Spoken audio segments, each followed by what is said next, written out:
अमृतसर का शहर, एक तरफ ब्रिटिश ईस्ट इंडिया कंपनी और दूसरी तरफ महाराजा रंजीत सिंह, पंजाब का शेर।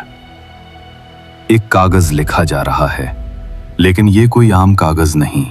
ये था वो मुआहिदा जिससे ब्रिटिश और सिख एम्पायर के बीच अमन तो आया, लेकिन साथ ही पंजाब का मुस्तकबिल भी लिखा गया। आज हम समझेंगे कि ट्रीटी ऑफ अमृतसर ने कैसे एक शक्तिशाली एम्पायर को सामयिक अमन तो दिया, लेकिन उसी ने आगे चलकर ब्रिटिश के लिए पंजाब के दरवाजे खोल दिए। 18वीं सदी के आखिर तक हिंदुस्तान बिखार रहा था। मुगल्स सिर्फ नाम के रह गए और अलग अलग इलाकों में नई ताकतें उभर रही थी। उन्हीं में से एक था महाराजा रंजीत सिंह।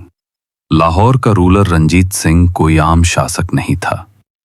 वो विजन रखता था एक यूनाइटेड पंजाब का, जहां सिख, हिंदू और मुस्लिम मिलकर रहते।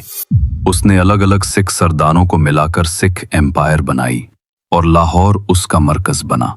लेकिन दूसरी तरफ British East India Company Bengal और दिल्ली तक अपना कंट्रोल बना चुकी थी। अब उनकी नजर थी पंजाब पर, क्योंकि पंजाब था उनका gateway to the north. British समझते थे कि अगर रंजीत सिंह और पावरफुल हो गया तो वो उनकी एक्सपेंशन के रास्ते में सबसे बड़ा रुकावट बन सकता है। साथ ही ब्रिटिश को अफगानिस्तान के रास्ते से होने वाले फॉरेन इन्वेजन्स का भी खौफ था।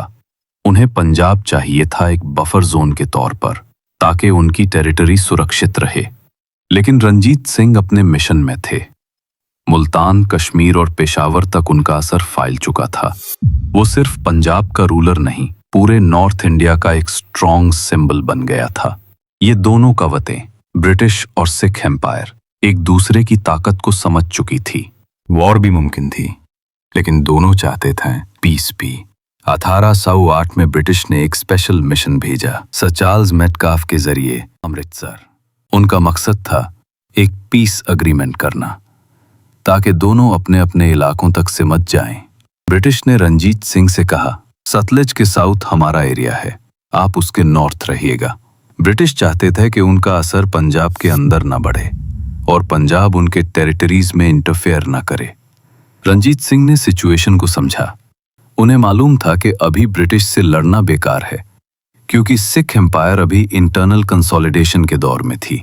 उन्होंने समझदारी से पीस चूज की और 25 अप्रैल 1899 को ट्रीटी ऑफ अमृतसर साइन हुई।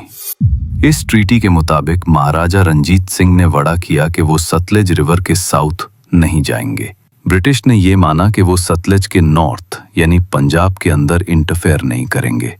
दोनों तरफ से म्यूचुअल पीस और फ्रेंडशिप का ऐलान हुआ। ऐसे समझिए, सतलज नदी अब एक बाउंड्री बन गई थी ब्रिटिश इंडिया और सिख एम्पायर के बीच। ट्रीटी के बाद ब्रिटिश और रंजीत सिंह के बीच एक फॉर्मल पीस आ गई। ब्रिटिश को नॉर्थ वेस्ट का खौफ कम हुआ और रंजीत सिंह ने अपना पूरा ध्यान पंजाब को मजबूत बनाने पर लगाया।